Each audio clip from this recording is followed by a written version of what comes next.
Dear students, good morning. आज हम पढ़ेंगे पद परिचय का टॉपिक सर्वनाम। सर्वनाम क्या होता है? संज्ञा शब्दों के स्थान पर प्रयुक्त होने वाले शब्द को हम क्या कहते हैं? सर्वनाम करते हैं।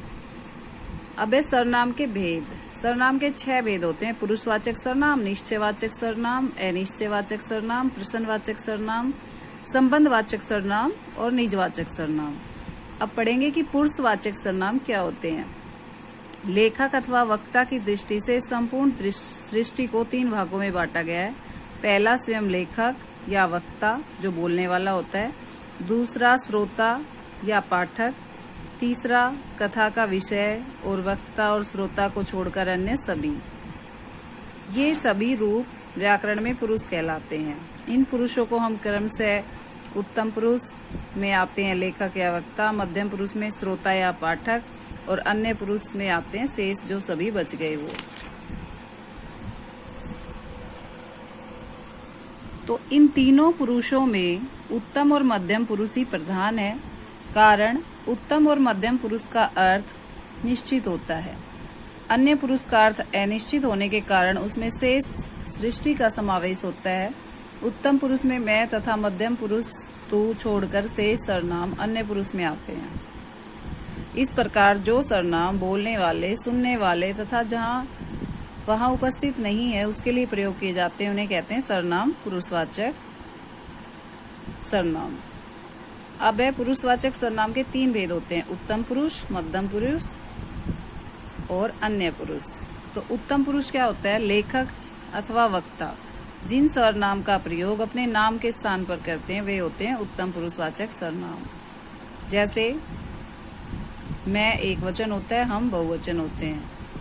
ये दोनों ही किसके अंतर्गत आते हैं? उत्तम पुरुष के अंतर्गत आते हैं। मैं पुस्तक पढ़ रहा हूँ, मुझे बाजार जाना है, मैंने बहुत बुरा सपना देखा आदि। मध्यम पुरुष में होता है वक्ता और लेखक के द्वारा, वक्ता होता है बोलने वाला और लेखक के द्वारा श्रोता और पाठक के नाम के स्थान पर जिन सर्वनाम का प्रयोग करते हैं वो होते हैं मध्यम पुरुष सर्वनाम। जैसे तू, तुम, आप आदि। जैसे तू मेरी पुस्तक ले सकता है, तू यहाँ क्या करने आया, ये सभी क्या होंगे? मध्यम पुरुषवाचक सर्वनाम। फिर है अन्य पुरुषवाचक सर्वनाम। लेखक और वक्ता, पाठक और श्रोता से भिन्न अनुपस्थित अन्य तीसरे व्यक्ति या वस्तु के स्थान पर जिस सर्वनाम का प्रयोग किया जाता है वह अन्य पुरुषवाचक सर्वनाम कहलाता है। जैसे वे बीमार होने की वजह से नहीं आए, वह खाना खाकर सो गया। दूसरा है निश्चयवाचक सर्वनाम। जिस सर्वनाम से वक्ता के पास दूर की किसी वस्तु का बोध होता है उसे निश्चयवाचक सर्वनाम कहते हैं। ये 3 होते हैं: यह है, वह है, सो। जैसे यह तो आप मुझे लज्जित कर रहे हैं, ये भी तो उसी के मित्र हैं, वे जो न करे सो थोड़ा है आदि। अनिश्चयवाचक सर्वनाम किसे कहेंगे? जिस सर्वनाम से किसी निश्चित वस्तु या व्यक्ति का बोध नहीं होता वे अनिश्चयवाचक सर्वनाम कहलाते हैं। ये 2 होते हैं: कोई और कुछ। कोई और कुछ में साधारण अंतर यह है कि कोई पुरुष के लिए तो कुछ पदार्थ धर्म के लिए आता है। कोई सर्वनाम का प्रयोग देखें। लगता है कोई आ रहा है, ये निश्चित नहीं है कि कौन आ रहा है, इसलिए ये क्या हो गया? अनिश्चयवाचक। मैंने किसी को नहीं बुलाया, सब कोई श्री राम को भजते हैं। ये सब और हर विशेषण लगाए जाते हैं कोई के साथ। किसी में कोई का अर्थ सब होता है, तो ये अलग अलग प्रकार से प्रयोग किए जाते हैं। फिर है प्रश्नवाचक सर्वनाम। प्रश्न करने के लिए जिन सर्वनाम का प्रयोग करते हैं उन्हें कहते हैं प्रश्नवाचक। जैसे कौन, क्या। जैसे द्वार पर खड़ा व्यक्ति कौन है, तुम क्या खा रहे हो आदि। फिर संबंधवाचक सर्वनाम। मिश्रित वाक्यों में एक वाक्य प्रधान उपवाक्य होता है और उसके साथ उसके आश्रित उपवाक्य होते हैं। कुछ सर्वनामों का प्रयोग हम मिश्रित वाक्य में आए प्रधान और आश्रित उपवाक्यों के साथ संज्ञा और सर्वनाम को जोड़ने के लिए करते हैं। जैसे ये ऐसे सर्वनाम क्या कहलाते हैं? संबंधवाचक सर्वनाम। जैसे जो बोएगा वह काटेगा, वह फल खाओ जो मैं कल लाया था, इस प्रकार आदि। फिर है निजवाचक सर्वनाम। निज का जो शाब्दिक अर्थ होता है वो क्या होता है? अपना। व्यक्ति जिन सर्वनाम का प्रयोग अपने लिए करता है वो निजवाचक सर्वनाम होता है। इसमें आप, ही, अपने आप, स्वयं आदि।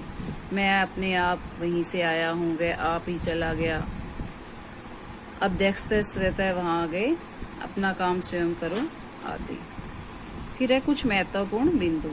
सर्वनाम उस विकारी शब्द को कहते हैं जो पूर्वपर संबंध से किसी भी संज्ञा के बदले में आता है, यानी संज्ञा के स्थान पर होने वाले शब्दों को ही हम क्या कहेंगे, सर्वनाम। संज्ञा शब्दों के स्थान पर प्रयुक्त होने वाले शब्दों को क्या कहते हैं, सर्वनाम कहते हैं।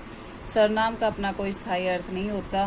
प्रयोग के आधार पर 6 भेद होते हैं: पुरुषवाचक सर्वनाम, निश्चयवाचक सर्वनाम, अनिश्चयवाचक सर्वनाम, प्रश्नवाचक, संबंधवाचक और निजवाचक। जो सर्वनाम बोलने, सुनने और वहाँ उपस्थित नहीं है उनके लिए प्रयोग किए जाते हैं वो पुरुषवाचक होते हैं। पुरुषवाचक के भी 3 भेद हैं: उत्तम पुरुष, मध्यम पुरुष, अन्य पुरुष।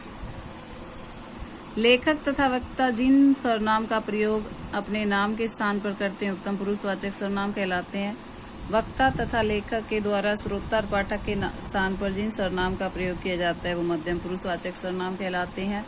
लेखक और वक्ता तथा पाठक और श्रोता से भिन्न अनुपस्थित अन्य तीसरे व्यक्ति वस्तु के स्थान पर जिस सर्वनाम का प्रयोग किया जाता है वो अन्य पुरुषवाचक सर्वनाम कहलाता है। जिस सर्वनाम से वक्ता के पास अथवा दूर की किसी वस्तु का बोध होता है उसे निश्चयवाचक सर्वनाम कहते हैं। जिस सर्वनाम से किसी विशेष वस्तु व्यक्ति का बोध नहीं होता वे अनिश्चयवाचक सर्वनाम कहलाते हैं। प्रश्न करने के लिए जिन सर्वनामों का प्रयोग होता है वे प्रश्नवाचक सर्वनाम कहलाते हैं। जिन सर्वनामों का प्रयोग मिश्रित वाक्य में आए प्रधान और आश्रित उपवाक्यों के संज्ञा और सर्वनामों से जोड़ने के लिए किया जाता है वे संबंधवाचक सर्वनाम कहलाते हैं।